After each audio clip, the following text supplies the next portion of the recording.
मैत्रिणींनो, स्वागत आहे तुमचं माझ्या चॅनलवर. थंबनेल पाहून आणि हा मॅरिनेट केलेला हा पापलेट पाहून तुमच्या हे तर नक्कीच लक्षात आलं असेल की आज आपण एक मांसाहारी डिश पाहणार आहोत. हॉटेलात गेल्यावर मासेप्रेमींचा अगदी आवडता विषय म्हणजे फ्राय केलेला मासा किंवा भरलेलं पापलेट. तेच भरलेलं पापलेट आज आपण कसं करायचं आहे हे पाहूया.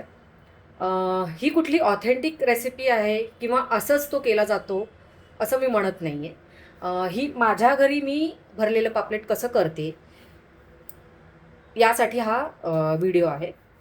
तर हा व्हिडिओ तुम्ही शेवटपर्यंत नक्की पहा. चला तर मग सुरू करूयात आपण भरलेल्या पापलेटची रेसिपी. सर्वप्रथम भरलेलं पापलेट करण्यासाठी आपल्याला काय काय साहित्य लागणार आहे ते पाहूयात. आज जो मसाला आपण भरणार आहोत पापलेटमधून तो मसाला तयार करण्यासाठी आपल्याला काय काय लागते हे पाहूयात. इथे मी 1 वाटी खोबरं घेतलेलं आहे, एका लिंबाचा रस घेतला आहे, काही पुदिन्याची पानं घेतली आहेत मी, एक मूठभर कोथिंबीर घेतलेली आहे, थोडंसं जिरं घेतलं आहे, एक चमचाभर मी आगळ घेतलं आहे, कोकम आगळ,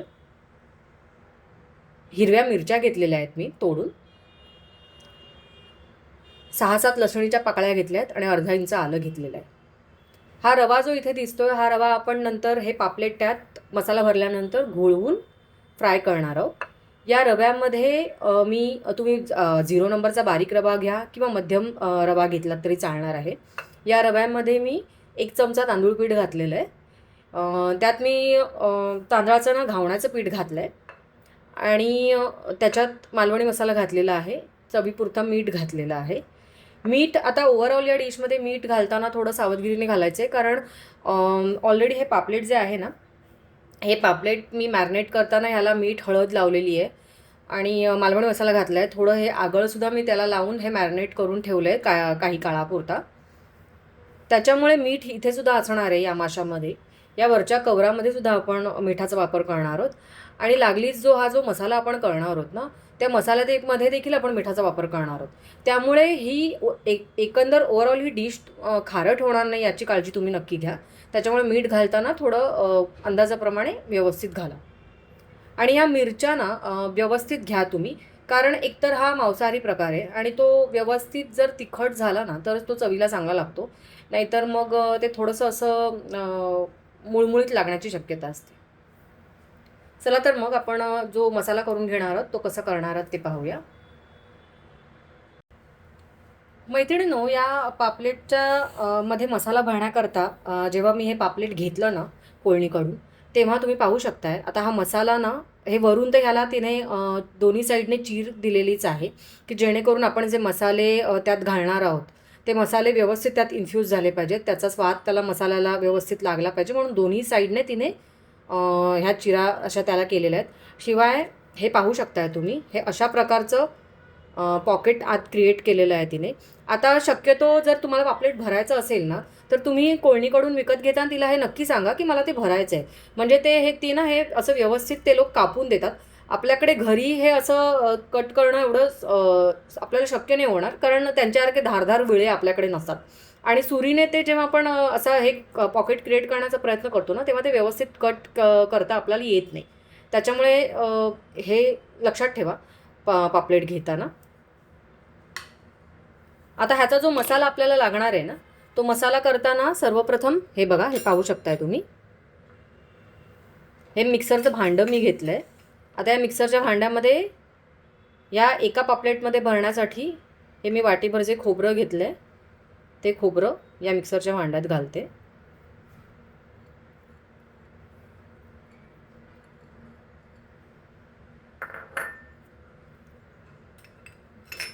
या ज्या मिरच्या घेतल्या आहेत मी आपल्या तिखटानुसार घ्यायच्यात, या मिरच्या मी याच्यात घालते.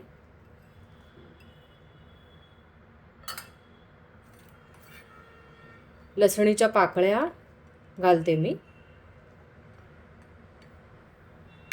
आता आलं आहे ना, आलं हे कधी कधी मिक्सरमधून व्यवस्थित ना वाटलं जात नाही, त्याचे तुकडे राहतात. त्याच्यामुळे आलं आपण थोडंसं ना बारीक करून किंवा ग्रेट करून घातलं ना तर ते मसाला तो वाटून निघताना त्याचे तुकडे न राहता ते व्यवस्थित वाटलं जाईल.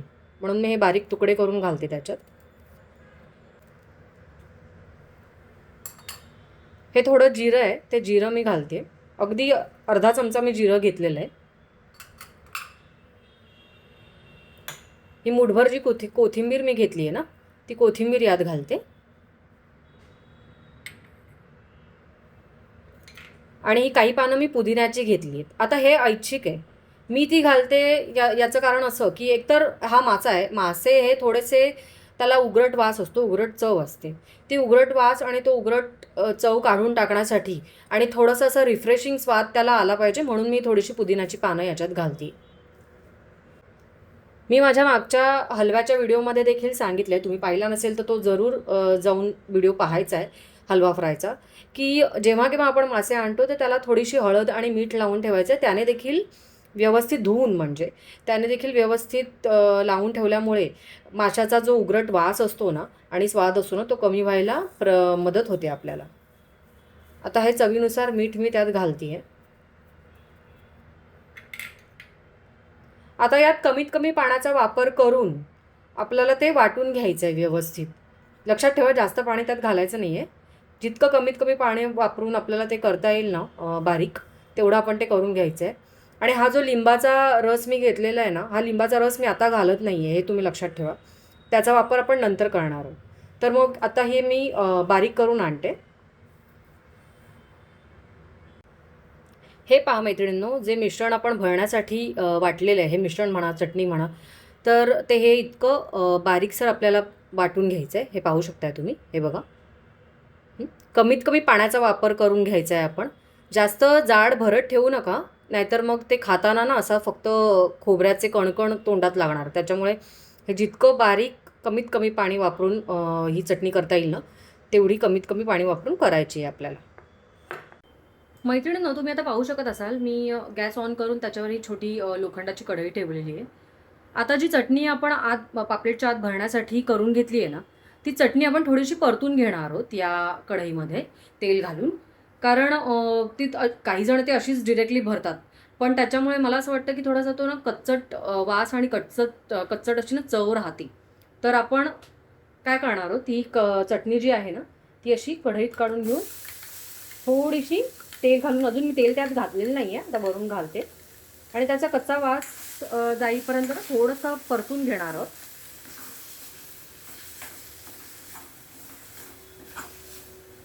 ही पहा,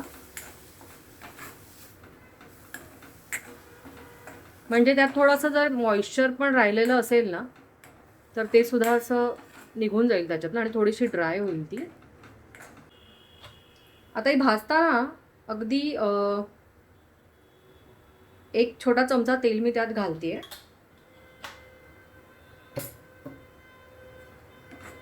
फार जास्त तेलाचा वापर नाही करायचा आहे आपण इथे, कारण आपण ऑलरेडी ते पापलेट तळणार आहोत.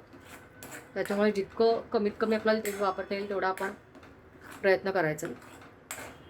हे बघा, लक्षात ठेवा, मी अजूनही तो लिंबाचा रस हा बघा यात घातलेला नाही आहे. तो केव्हा घालायचा आहे हे सुद्धा मी तुम्हाला सांगते.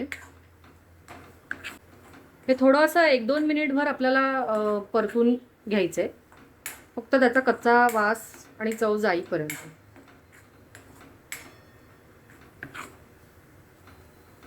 ही स्टेपसुद्धा खरं तर ऐच्छिक आहे. हे केल्याने त्या माशाचा म्हणजे भरलेल्या पापलेटची चव फक्त एनहॅन्स होणार आहे. त्याच्यामुळे आपण थोडा वेळ काढून हे परतलेलं जास्त उत्तम आहे. हे बघा, आता 1-2 मिनटं परतून झाल्यानंतर ना मी गॅस बंद करून टाकते.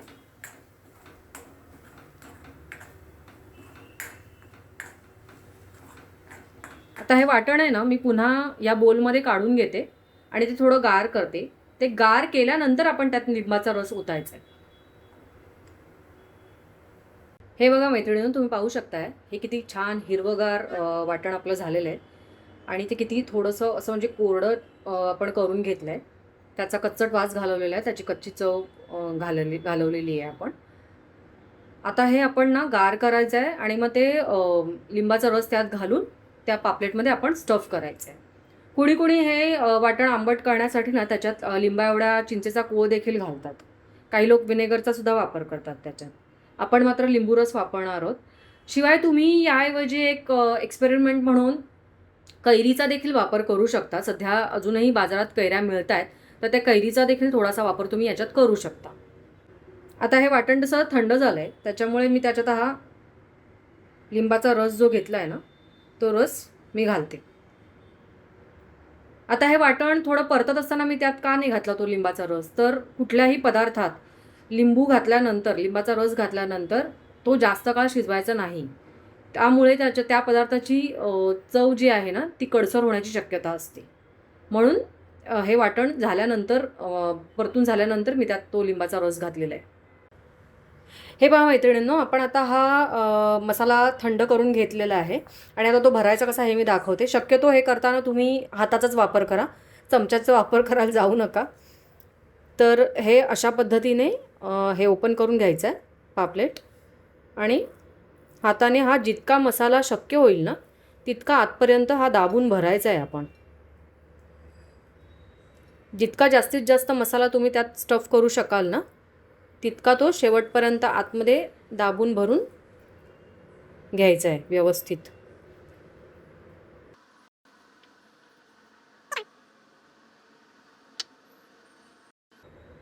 हे दाबल्यानंतर ना, जो मसाला असा बाहेर येईल ना, तो असा काढून घेऊन जितका आत आपल्याला स्टफ करता येईल ना, तेवढा असा व्यवस्थित भरून घ्या त्याच्यात. तुम्हाला जर असं वाटत असेल ना, की हा मसाला इथून बाहेर पडेल किंवा काय, तर तुम्ही त्याला ना, हे पापलेट आहे ना, हे असं दोऱ्याने बांधून सुद्धा घेऊ शकता. म्हणजे तो मसाला जागच्या जागी आतमध्ये व्यवस्थित राहील. आता हा इथे भरला आहे मी व्यवस्थित. शक्य असल्यास जर मोठी पापलेट मिळाली तर तुम्ही दोन्ही साईडने ती पॉकेट्स अशी क्रिएट करून घेऊन दोन्ही साईडने पण भरू शकता. पण आता हे आकाराने लहान आहे थोडंसं, मध्यम आकाराचं पापलेट आहे, त्याच्यामुळे हे मी एकाच साईडने भरून घेते आहे. हे बघा. आता हे भरून झाल्यानंतर ना, हा जो रवा आपण करून घेतला आहे तो असं व्यवस्थित घोळवून घ्यायचं आहे आपण हे पापलेट त्यात. हा बघा, हा जो मॅरिनेशनचा मसाला राहिला आहे ना, तो मसाला पण मी व्यवस्थित त्याच्यावर लावून घेते, म्हणजे कुठल्याही प्रकारचं वेस्टेज पण होणार नाही. हे पहा, आता ना व्यवस्थित असं ते सगळं कोट करून घ्यायचं आहे हे पापलेट या रव्याने.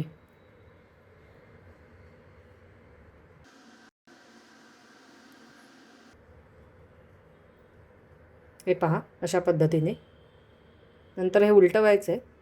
उलट्या साईडने पण जिथे रवा चिकटला नसेल ना, तिथे असा तो टाकून व्यवस्थित दाबून लावून घ्यायचं आहे. हे पहा, आणि जो एक्सेस लागला असेल ना रवा, तो असा तुम्ही झटकून घ्यायचा आहे. आता हे आपण तेल गरम करून एका तव्यावर हे सोडायचं आहे तळण्याकरता. हे पहा मैत्रिणींनो, मी आता तो एक जाड तवा घेऊन तापत ठेवला आहे, त्याच्यात थोडंसं तेल घातलेलं आहे आणि तेल तापलं आहे काय ते आपण पाहूया आधी. हा थोडासा रवा टाकून बघते मी. तेल तापलेलं आहे व्यवस्थित. आता हे पापलेट आहे ना, हे अलगद आपण या तेलात असं सोडूया.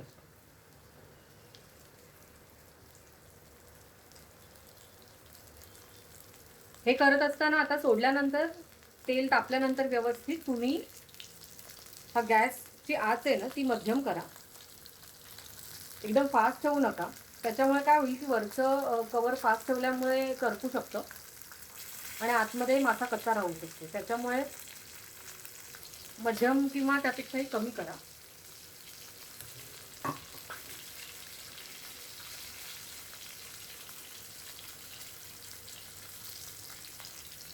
आणि आता हा व्यवस्थित एका बाजूने होऊ द्यायचा आहे मासा. त्यानंतर अलगद आपण चिमट्याच्या सहाय्याने त्याची बाजू परतून घ्यायची.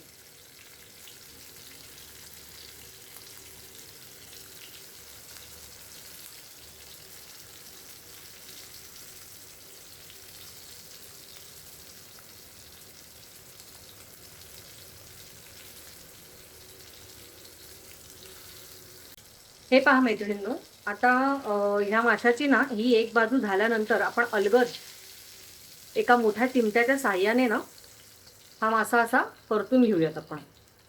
हे पहा असं, आणि तो थोडासा असा ना दाबूयात वरून, म्हणजे व्यवस्थित तो शेकला जाईल.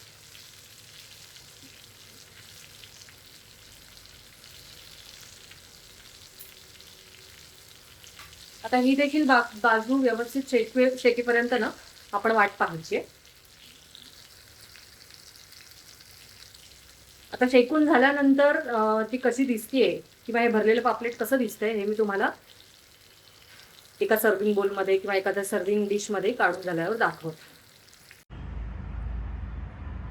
मैत्रिणींनो, तुम्ही पाहू शकता अशा तऱ्हेने आपलं चमचमीत, रसरशीत आणि अत्यंत उत्कृष्ट चवीचं भरलेलं पापलेट रेडी आहे. आपण ते कोथिंबिरीने थोडंसं गार्निश करूयात.